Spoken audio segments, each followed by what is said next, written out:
지은은 서울의 한 대형 병원에서 심장내과 간호사로 일하던 26살의 젊은 여성이었다. 지방에서 올라와 간호대학을 졸업한 그녀는 큰 도시에서 환자들을 구하며 의미 있는 삶을 살겠다는 꿈을 안고 이곳으로 왔다. 하지만 현실은 그녀를 혹독하게 다뤘다. 매일 12시간 이상의 교대 근무, 끊임없는 생사의 경계선에서 벌어지는 전투, 그리고 가족들의 절박한 눈빛. 그녀의 삶은 병원과 오래된 아파트 사이를 오가는 반복된 고독이었다. 아파트는 서울의 번잡한 동네에 위치한 낡은 빌딩으로 이웃들은 서로를 스치듯 지나치며 인사조차 제대로 나누지 않았다. 맞은편에 사는 노인, 박영식 씨는 가끔 복도에서 마주치면 가볍게 고개를 숙이는 정도였다.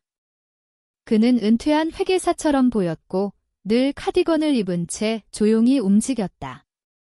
지은은 자신의 고통에만 매몰되어 그를 제대로 본 적이 없었다.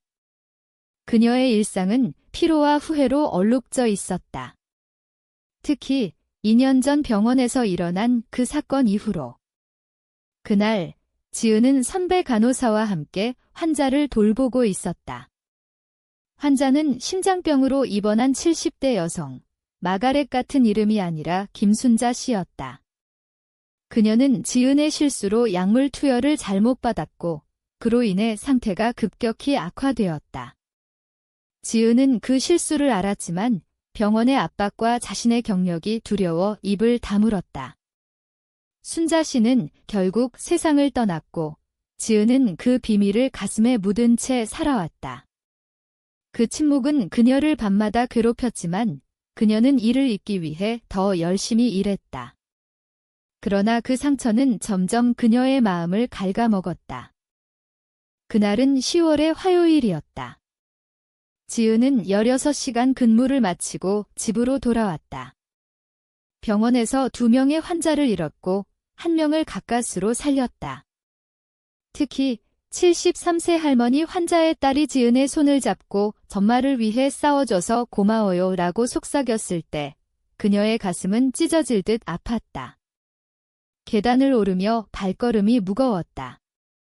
복도는 희미한 불빛으로 물들어 있었고 멀리서 TV 소리가 들려왔다. 문 앞에 작은 종이봉투가 놓여 있었다. 그녀의 이름, 이지은이 오래된 필체로 적혀 있었다. 안에는 아직 따뜻한 칠면조 샌드위치와 닭국수 스프가 들어 있었다. 밑에는 크림색 종이에 적힌 메모, 당신이 하는 모든 일에 감사해요. 세상이 당신 같은 사람 덕에 더 나아지네요. 친구로부터 우지은은 복도를 둘러봤지만 아무도 없었다. 수프는 그녀가 피곤할 때 먹고 싶어 하던 바로 그 맛이었다. 그녀는 부엌에 서서 먹으며 처음으로 이 도시에서 누군가 자신을 보고 있다는 느낌을 받았다. 그 선물은 계속되었다. 일주일 후, 젊은 아버지 환자를 잃은 날, 문 앞에 해바라기 꽃다발이 놓여 있었다. 어두운 곳에 빛을 가져다주는 당신에게. 당신의 자비가 차이를 만들어요. 해바라기는 그녀의 어머니가 좋아하던 꽃이었지만 지은은 그걸 누구에게도 말한 적이 없었다. 비가 쏟아지는 10월, 그녀가 병원에 우산을 두고 왔다는 걸 알기라도 한 듯 검은 우산이 문에 기대어 있었다. 건강하게 지내세요. 세상이 당신을 필요로 해요. 각 선물은 타이밍이 완벽했다. 저녁을 걸은 날 뜨거운 수프가, 난방이 고장난 주의 부드러운 담요가, 스트레스로 지친 날 작은 화분이 나타났다. 선물 뒤에는 의료 종사자의 삶을 아는 듯한 지식이 숨어 있었다. 지은은 이 미스터리를 풀기 위해 집착했다. 누가 그녀의 일정을 알고 필요를 예측하는가? 그녀의 마음속에 불안이 스멀스멀 피어올랐다. 로맨틱한 추종자일까? 아니면 더 깊은 무언가? 첫 용의자는 병원의 야간 경비원, 김 씨였다. 50대 중반의 친절한 남자로 지은의 근무를 물어보곤 했다. 김 씨, 간호사들에게 익명 선물 주는 사람 들어봤어요. 그는 고개를 저었다. 그런 건 처음 듣네요.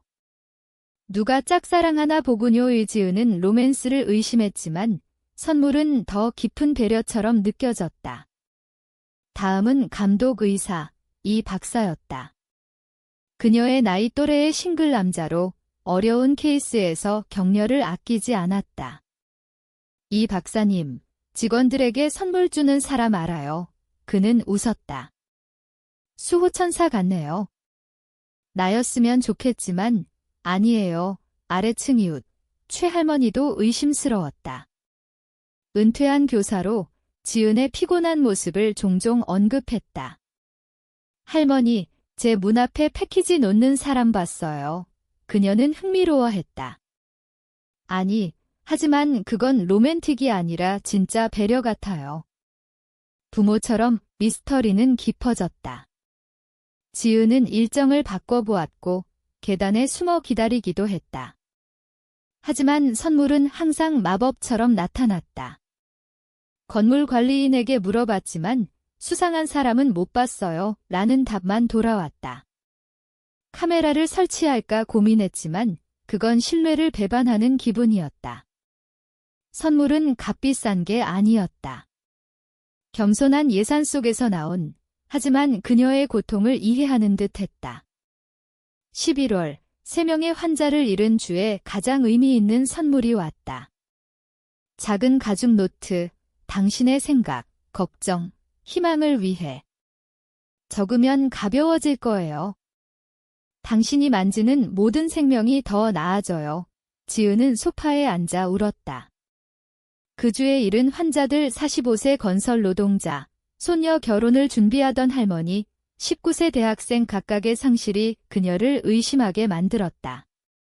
그녀는 자신이 이 직업에 적합한지, 차이를 만드는지 물었다. 그리고 이 친구는 그걸 알기라도 한 듯 했다. 그녀는 반드시 찾아야겠다고 결심했다. 눈 내리는 12월 저녁, 18시간 근무 후 계단을 오르다 위에서 문 닫히는 소리를 들었다. 조심스러운 소리였다. 그녀는 서둘러 올라갔고 복도는 비었지만 맞은편 문 아래로 빛이 새고 칠면조와 빵 냄새가 났다. 첫 선물의 냄새였다. 퍼즐이 맞춰졌다. 그 노인, 박영식. 그는 그녀의 이웃이었다.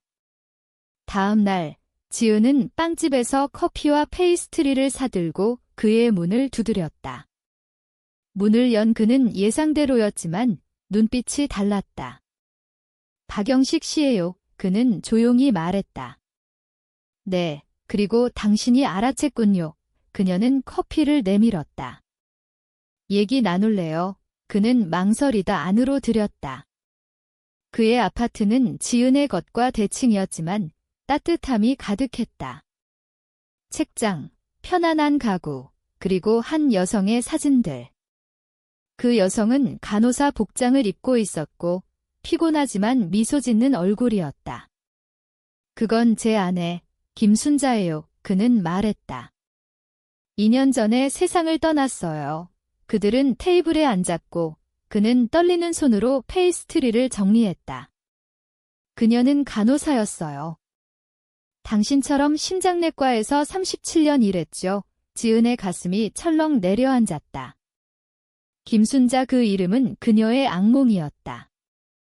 당신을 지켜봤어요. 그는 고백했다. 지켜보는 게 아니라 주에 깊게 봤어요. 당신의 일정, 피로, 나쁜 날의 표정. 순자가 그랬던 것처럼. 왜요? 그녀는 물었다. 그는 사진을 가져왔다. 여성은 지은처럼 보였다. 당신을 보니 순자가 생각났어요. 젊은 시절 그녀처럼. 그래서 그녀를 기리기 위해 당신을 돌봤어요. 하지만 그의 눈빛에 어둠이 스쳤다. 지은은 떨리는 목소리로 물었다. 정말 그게 다예요. 그는 노트를 가져왔다. 페이지에 그녀의 일상이 적혀 있었다. 순자는 젊은 간호사들을 돌봤어요. 그녀의 노트처럼요. 하지만 노트 끝에 숨겨진 진실이 있었다. 순자는 당신 병원에서 죽었어요. 당신의 실수로 지은의 세계가 무너졌다. 2년 전 그녀의 약물 실수. 그녀는 보고하지 않았고 순자는 죽었다. 박영식은 그걸 알았다. 병원 기록을 파헤쳤어요. 당신의 침묵이 그녀를 죽였어요. 그의 목소리는 차가워졌다. 선물은 복수의 도구였다. 그는 그녀를 가까이 끌어당겨 그녀의 죄책감을 자극하며 그녀를 무너뜨리기 위해. 지은은 충격으로 얼어붙었다. 왜 바로 말하지 않았어요? 복수는 서서히 오는 거예요. 그는 말했다. 당신이 느끼게 하고 싶었어요. 순자가 느꼈던 고통을 그는 병원에 제보할 증거를 모았다. 지은의 침묵은 반역이었다. 그녀의 선택 경력을 지키기 위한 이제 그녀를 파괴했다. 그녀는 무릎 꿇고 울었다. 미안해요. 그날 두려웠어요. 하지만 그는 차갑게 말했다. 미안함은 순자를 돌려주지 않아요. 그날 이후 지은의 삶은 지옥이 되었다. 병원에서 소문이 돌았고 조사가 시작되었다. 그녀는 직장을 잃을 위기에 처했다. 박영식과의 만남은 매일의 고문이었다. 그는 여전히 선물을 남겼지만 이제 메모는 비난이었다. 당신의 자비가 차이를 만들었어요. 죽음의 차이. 지은은 불면과 죄책감에 시달렸다. 그녀의 선택의 대가는 고독과 파괴였다. 친구들은 그녀를 피했고 가족은 실망했다. 그녀는 병원에서 해고되었고 법적 소송이 시작되었다. 박영식은 법정에서 증언했다. 내 아내를 죽인 자를 용서할 수 없어요. 그의 복수는 성공했지만 그도 상처받았다. 아내의 기억을 더럽힌 채 그는 고독 속에 남았다. 지은은 서울을 떠나 지방으로 돌아갔지만 상처는 영원했다. 그녀의 침묵은 반역이었고 그 대가는 모든 것을 잃는 것이었다. 복수는 아무도 승리하지 못하게 만들었다.